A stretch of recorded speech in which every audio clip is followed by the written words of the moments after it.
For a long time, many of us here and across the country worried. We worried about global warming, worried about women's reproductive rights, worried about gay issues, worried about health care, especially during COVID-19, and we have worried about our democracy.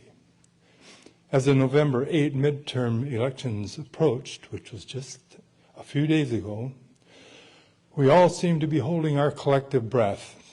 By election day, it felt like the worst might be at hand. Then something happened. Late Tuesday evening, some of us began to feel some hope. 2 days later, many of us felt our anxiety ease a little bit more. Soon, a number of opinion pages suggested that the election results meant the country might be at a significant turning point. By Friday, it was as if all across the country there was a collective sigh of relief. What happened? I don't think the standard issues determined the election results.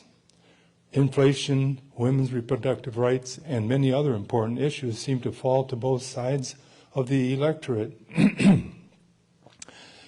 Maybe the biggest reason for our relief is that we quit worrying that democracy was on its deathbed. About a year ago, Kent helped us think about whether religion was useful anymore. And some months earlier, we spent several Sundays on the question, what is sacred? In one of those discussions, I believe Kent mentioned that the word sacred was used by Nancy Pelosi when she convened the 117th Congress.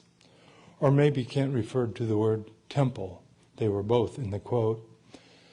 Just 3 days before the attack on the Capitol, Pelosi had said, "As Speaker of the House, it is my great honor to preside over the sacred ritual of renewal as we gather under the dome of this temple of democracy to begin the 117th Congress."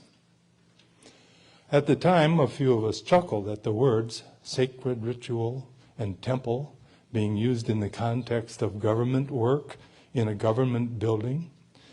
I guess the words sacred and temple felt too lofty to connect to government. So, here's a question. Is democracy a religion, or is it at least sacred? Well, I don't know what words best explain the seemingly newfound passion for democracy in our country. So I merely offer this thought. We at C3 are a spiritual community based on values. Common humanity, diversity, open inquiry, compassionate action, environmental sustainability, and well-being. It seems to me that these values can best be practiced in a democracy. And in return, we may very well be nourishing the institution of democracy. And this, after last Tuesday, maybe our country will be a little safer for people who practice values like ours. And I think plenty of people do. If democracy does that, perhaps we can call it sacred.